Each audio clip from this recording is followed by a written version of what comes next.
will be no late-night collaboration between faculty and students in our biology department and the local mad scientists. Extending educational opportunities throughout our district, such as the program we are conducting this evening, is a vital part of our mission here at Moraine Valley.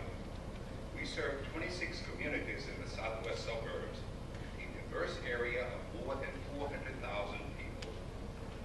As the second largest community college in the state, Moraine Valley offers more than 100 degree and certificate programs. Since our founding in 1967, Moraine Valley has awarded more than 34,000 degrees and certificates to learners of all ages. Annually, we serve over 45,000 students here at Moraine Valley. As president, I can tell you that our faculty and staff are among the finest in the nation, and they contribute to what this college is today. Student success is our reason for being here. The seminars, films, and other educational activities surrounding this exhibit are a shining example of Moraine Valley's educational and community outreach. Ladies and gentlemen, again, welcome to the exhibit, and we thank all of you for being here. It is now my pleasure to introduce Troy Swanson, Teaching and Learning Librarian, who will introduce our guest speaker.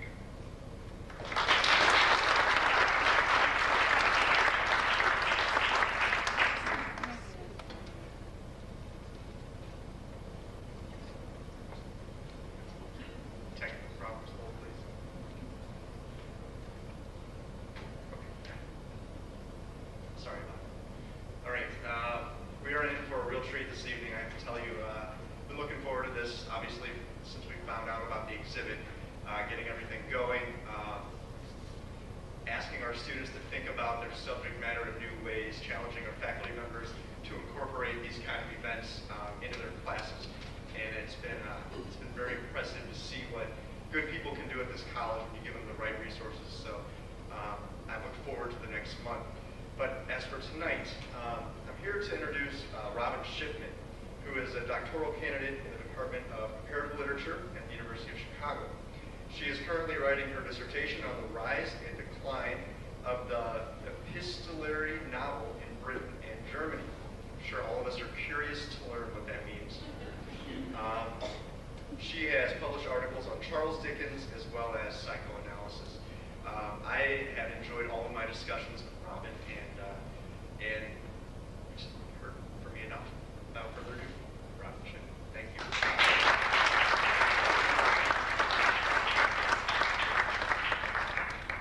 Good evening, and thank you for coming.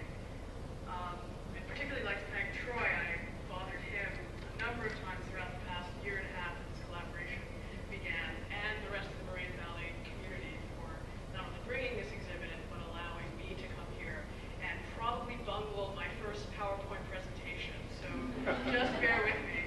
You may have to use a bit of your imagination for some reason while your right-hand side hasn't come out yet, but I know what's there, so I'll be able to tell you. My talk is called Frankenstein Landscape of Letters. New perspectives on Frankenstein, declared Alan Rauch in a 1995 article, are hard to come by. The past few years, instead, have generated increasing interest in the other novels of Mary Shelley and have placed them in dialogue with her first novel. Yet, our reason for gathering here today is evidence that there has been no shortage of critical and popular attention directed at Frankenstein.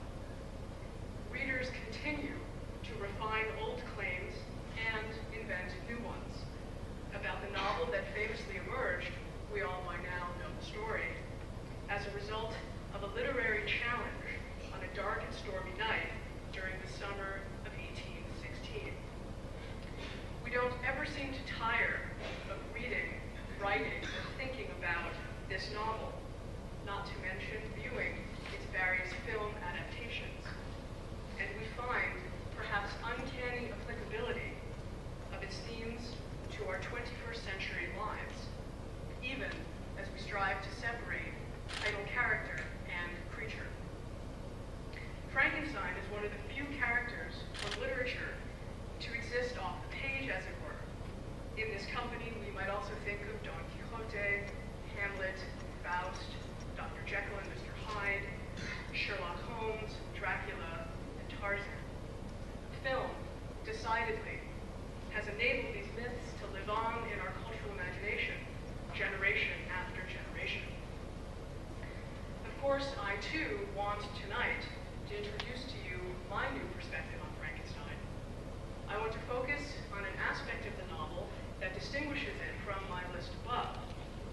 strikes the casual reader of the novel, and even you, the student here at Moraine Valley, analyzing it for your classes.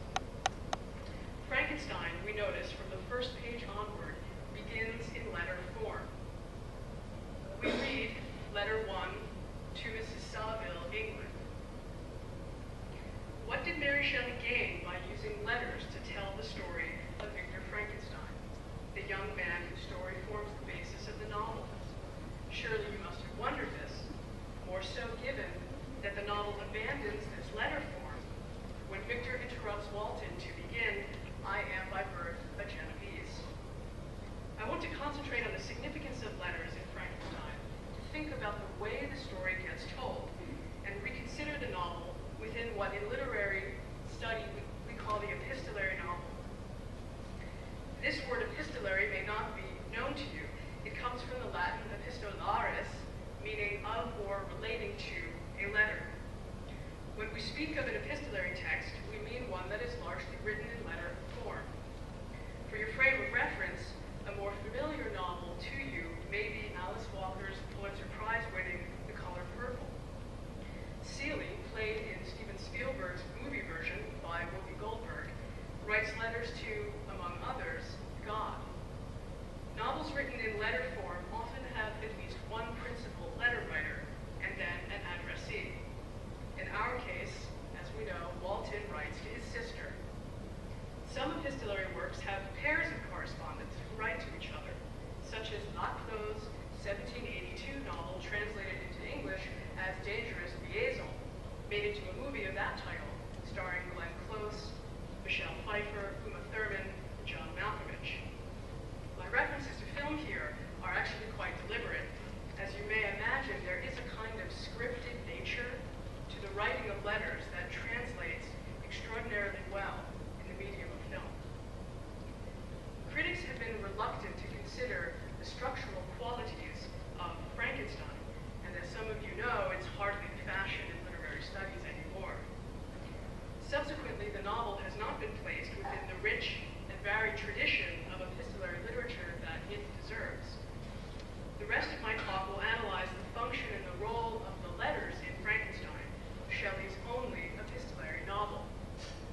I will talk generally about epistolary fiction and then end by saying that Shelley's novel was instrumental in pushing this genre to its close.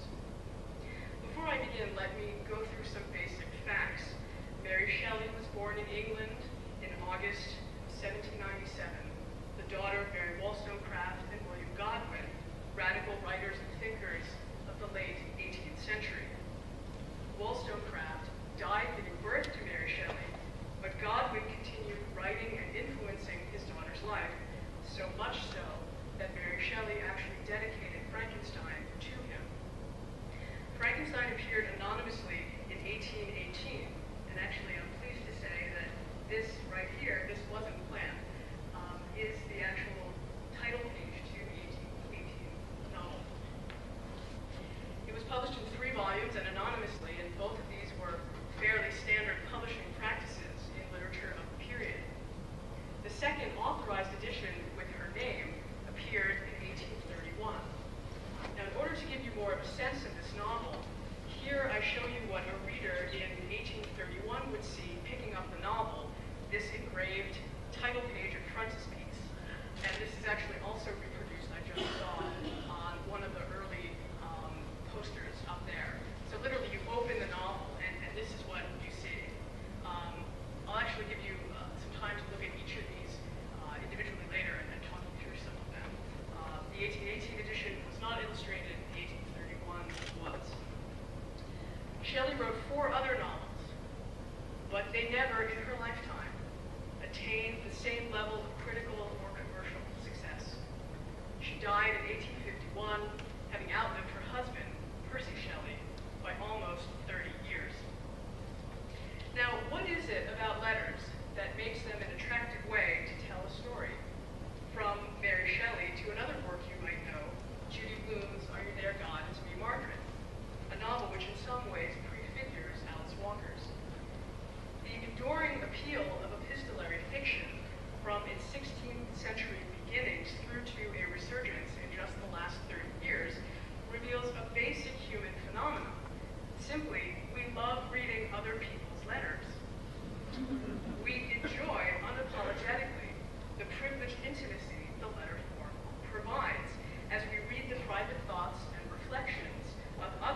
or math and other geographic language, such as landscape or topography, help to illustrate and navigate the physical contours of this novel, which are, we will soon see, quite vast and almost unwieldy.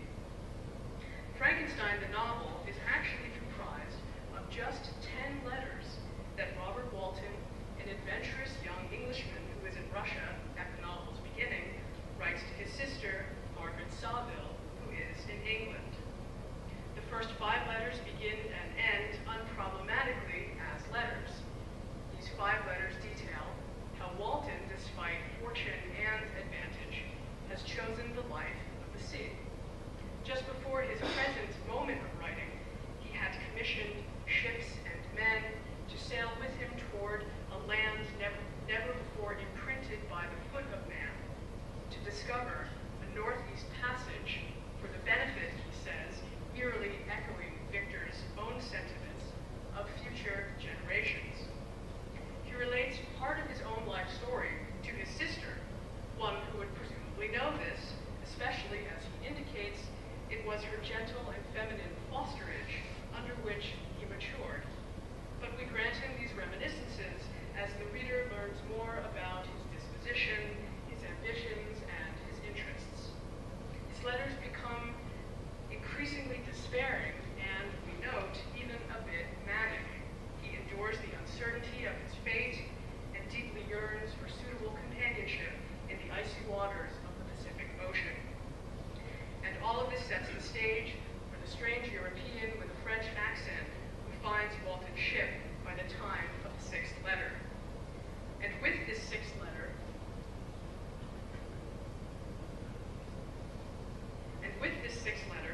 things start to get interesting, apparently in this presentation as well. We have an interruption, the autobiography of Victor Frankenstein, a Swiss student of science who comes upon Walton's ship in the middle of the ocean.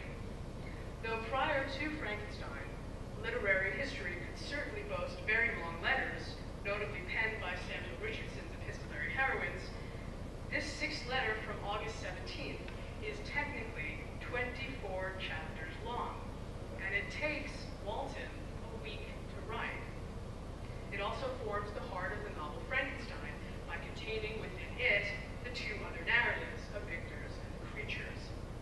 Remember, Victor has agreed to tell Walton his tale, which begins the next day when Walton is at leisure, and Walton in turn promises his sister that he will transcribe every night what Victor says. Then we have the famous opening, I am by birth a Genoese, and the reader visually appreciates this shift in narrative voice marked by the words chapter 1, which we see printed on the page at the bottom. Let's look closely for a minute at the content of these 24 chapters.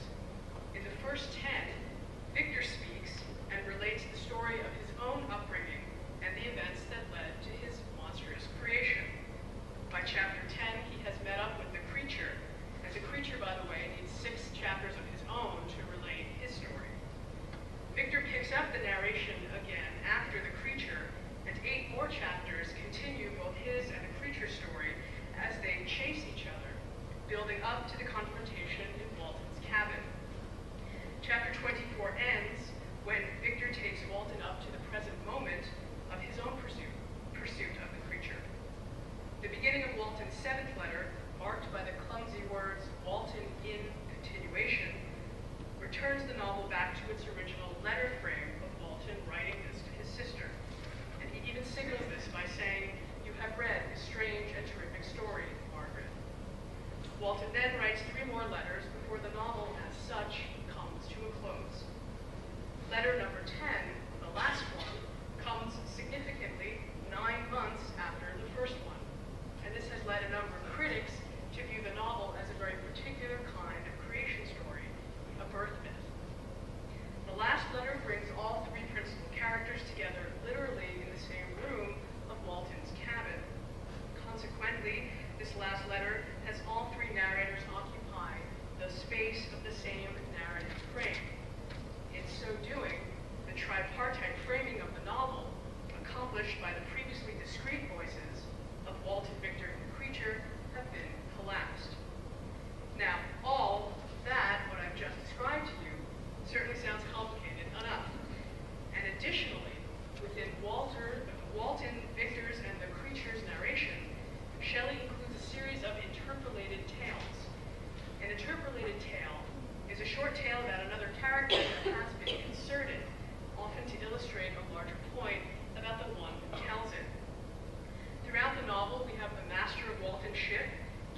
Beaufort, Elizabeth Lavenza, Justine Moritz, the DeLacys, and Safety. These interpolated tales contribute to an already intricately woven and very crowded character and plot landscape. All of this, I implore you to remember, in just 10 letters. So here I have collected visual attempts to portray the narrative complexity in the novel, what I have more or less just sketched out for you. I have taken this from the University of Virginia's Electronic Text Library, and if that's a resource you're not yet familiar with, I would begin. It's an incredible, extraordinary resource for anybody in any humanistic field. These are all hyperlinks. If you click on the blue, you can go immediately to Chapter 1, Chapter 2, the entry. So what they've done here is literally just, as I've said, mapped out everything, and we see who the speaker is, Frankenstein. We see later on, this is just page 2, the monster, back to Frankenstein. We see the letters, incredible detail, they're dated, to whom, from whom, and the time, the date that they're written. So this is one attempt that I found where professors, when they teach the novel, resort to a kind of mapping to sketch out what I've just talked about. This is actually taken from a symposium in Germany, a collection of essays from the symposium in Germany on the narrative structure and sort of ambivalent discourses in the novel. And what I like about this is you're supposed to superimpose the ovals on top onto the 3D bottom. And so what Maya has done is take each narration, the monster, Frankenstein, and Walton, and I also like how it grows. And then in this three-dimensional way has just drafted what each says. So on the top we have 1 through 10, 11 through 17, 18 through 24. Kapitel in German means chapter. Der Brief is the German word for letter. Briefe means letters. So at the bottom we have W1. I mean, it's incredibly complicated. I mean, it's Prussian accuracy that I like here. But again, this is another way that people explain this novel. So I just wanted to show you this. And the third way is from an article that was published in a book, General Ways of Teaching, Mary Shelley's Frankenstein. I quibble a little bit with Thornburg. As you see, she only says that the novel is comprised of 4 letters. I think that's a little wrong. She calls this the architectonic design, again, getting back to topography and geography.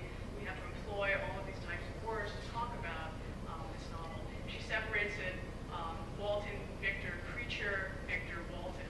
So again, here, these are just 3 ways I have found to sort of start discussing this novel. Here I ask a question. Did it ever occur to you what language the characters speak in the novel? To add to your bewilderment, or perhaps awe, let me quite shamelessly make it even worse by examining the linguistic layering in Frankenstein. And this time I will start from the inner frame and work my way out. The creature learns French from overhearing Felix instruct Safety, even though the DeLacys, a French family, are in exile in Germany. And the books the creature finds in a discarded coat pocket and then reads are also French. French is Victor's native language, though he attends university in Germany and was born in Italy. French is also the language that Victor and the creature communicate in. A few of the characters remark on Victor's accent when he speaks English, which he does when he first meets Walton, and then intermittently with Mr. Kerwin, the Irish magistrate who apprehends him for the murder of Clerval. But Walton and Victor then switch to French to communicate. Walton writes in English to his sister, but must be speaking French with the creature at the end because the creature only speaks one language, which is French. Let us not forget that Clerval and Victor for a time studied the Oriental languages. My point in relating all of this to you is to say that a multitude of languages is inscribed within the novel. Translation and communication on the literal levels of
the novel offers a spatial correlation to its narrative structure. Again, all this happens in 10 letters.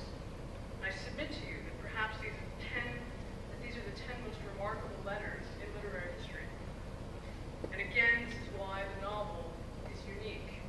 This technical and structural mastery is unequaled in literary history.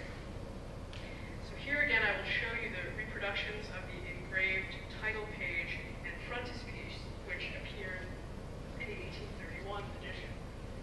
This is the moment, again, you can see it up there in the poster, when Victor is leaving Elizabeth and he's about to go to university.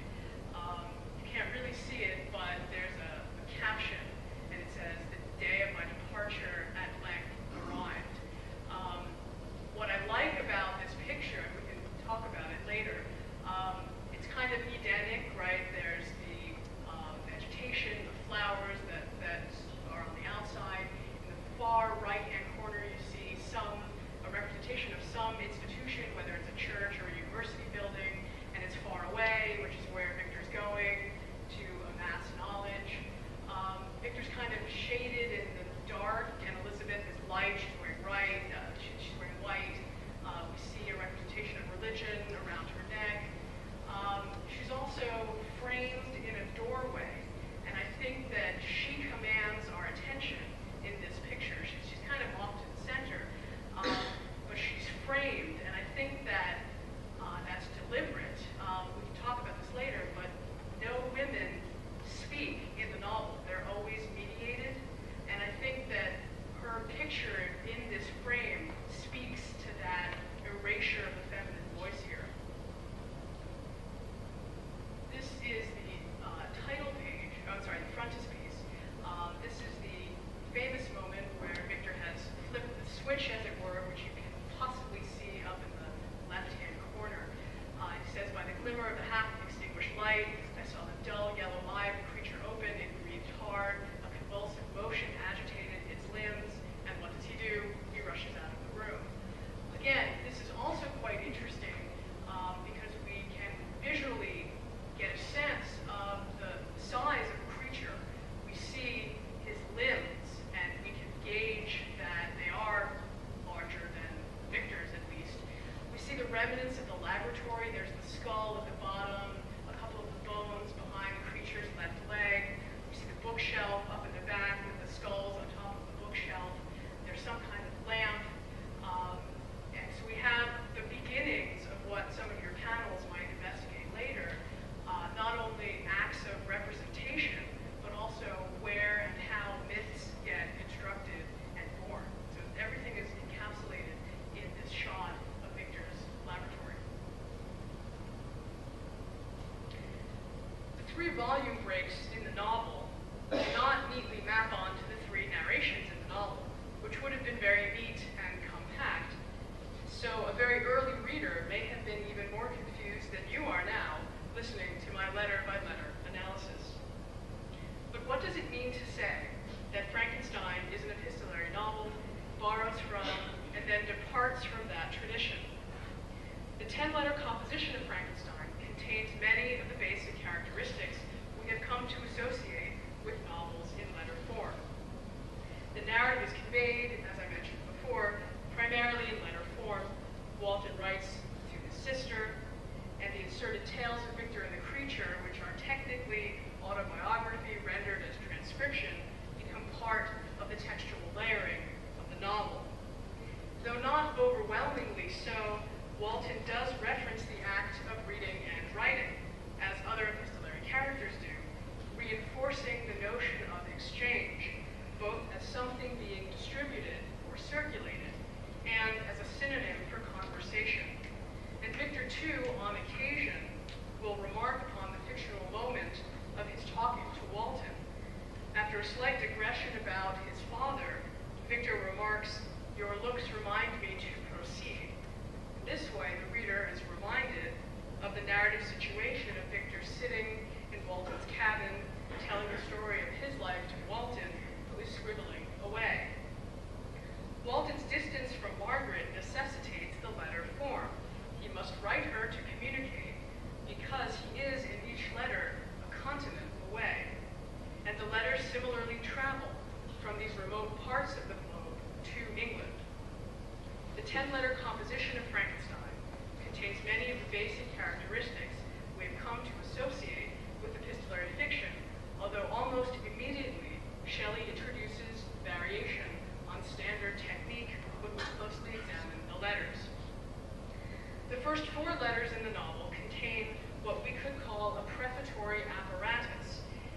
form is moving toward that of a diary. Letter 6 continues in this vein. We have only a date, as we see here, August 19th, 17 blank. And Walton's own self-fashioning as an editor, he writes, "This manuscript will doubtless afford you the greatest pleasure, but to me, who know him and who hear it from his own lips, with what interest and sympathy shall I read it in some future day?" The you is certainly Margaret here, but Walton does not name her. She is then any implied reader, always already inscribed within a given narrative. I ask you to consider the following question: does Margaret even exist? A few sentences later, we have chapter 1, which forcibly removes the epistolary frame, and Victor begins with the oft-quoted, "I am by birth a Genovese." By the time of letter 7, 8, 9, and 10, Walton still dates his letters, but only letter 8 contains a greeting. None of the last 4 letters has closing words to highlight the exchange that epistolary correspondence guarantees. The last few letters written in the present tense begin with short declarative sentences. They start, "I write to you, the die is cast, and it is past." And these starkly contrast Walton's usual prolix self. In this way, the reader does get the sense that Walton is literally writing at the moment that things are happening. At the end, the novel gives way to Walton's journal and loses the characteristics of epistolary fiction Shelley set her reader to expect. Just as Walton keeps a journal, so too does Victor. And journals in turn become public documents. By the end, almost everyone in the novel becomes a reader of journals. The creature finds Victor's, wherein he reads the story of his own creation, and Victor reads Walton's, even correcting, we are told, for the sake of posterity, a few of the facts. I would like to point out something rather odd that scholars have missed in their discussion about the novel, which also demonstrates a further variation on epistolary technique. Victor never writes any letters in the epistolary novel that bears his name. Instead, Shelley puts him in the more passive position of receiving them. Though not the intended recipient, Victor is given the letters of Felix and Safety by the creature, which Victor then gives to Walton. Victor is the recipient proper of 3 letters, 2 from Elizabeth and 1 from his father. He does say that he writes Elizabeth a response, though no one, even Walton, ever sees this letter. The novel strangely chronicles, then, the fact that Victor does not write. Victor, we might say, cannot write. It is Clerval who must reassure Victor's family that his health is out of danger. If most epistolary novels bear the title of the principal letter writer, why then is the novel not called Walton? To continue to lay out for you the ways in which the novel departs from other epistolary works, I'd also like you to notice that the novel contains no framing device, such as the kind that Shelley herself would employ in her 3rd novel of 1826, The Last Man. Similarly, there is no editor figure in Frankenstein, a common figure in epistolary fiction, who gathers the collected letters and presents them to a reader, often indicating the means by which he or she has obtained the letters. There is nothing that holds the patchwork correspondence in Frankenstein together. We could imagine such a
aborted female expedition and Walton's failed expedition. Acts of miscommunication and poor translation, if you will, dominate the plot. Two characters, Justine and Victor, are wrongly accused of committing murder. Victor rather famously and fatefully misreads an important moment when the creature portends Victor's death. Victor arms himself as he fears for his own life and leaves Elizabeth unguarded. Characters in the novel continually engage in other acts of misreading. Why does Victor insist on rereading Walton's transcription of the story? And then why does Victor, in his weakened and dying state, protest enough to correct the facts? Because Walton is a misreader as well of the text he himself is in the process of creating. Shelley inherited a version of the epistolary novel literary history had codified by the time of Frankenstein.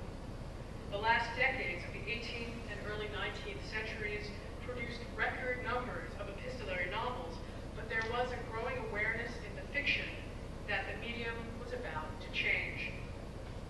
As a result, a new type of novel in letters came into practice, and we see this exemplified in Frankenstein. Texts begin unequivocally with letters, only to have the letter form break down. Sometimes an unidentified narrator brings the narrative to conclusion. Other times, the letter form, as in Frankenstein, is unresolved or fractured. If I had time, I would talk to you about Jane Austen's Lady Susan, Sir Walter Scott's Red Gauntlet, and E.T.A. Hoffmann's The Sandman, all works written around the time of Frankenstein, which similarly experiment with the letter form. These texts employ the conventional garb of epistolary fiction by beginning with letters, and they change narrators mid-stride. The complete reform of the epistolary novel is underway at the turn of the century and is set in motion by the narrative innovation we have just examined in Frankenstein. Would the epistolary novel continue to have died out had it not been for Frankenstein? Probably yes. Yet I suggest to you that Shelley's Frankenstein can be read as a memorial or a testament to the epistolary novel. The letters, to me, remain the most compelling aspect of Frankenstein, a novel that complicates and unravels the very epistolary structures it so carefully articulates. Thank you.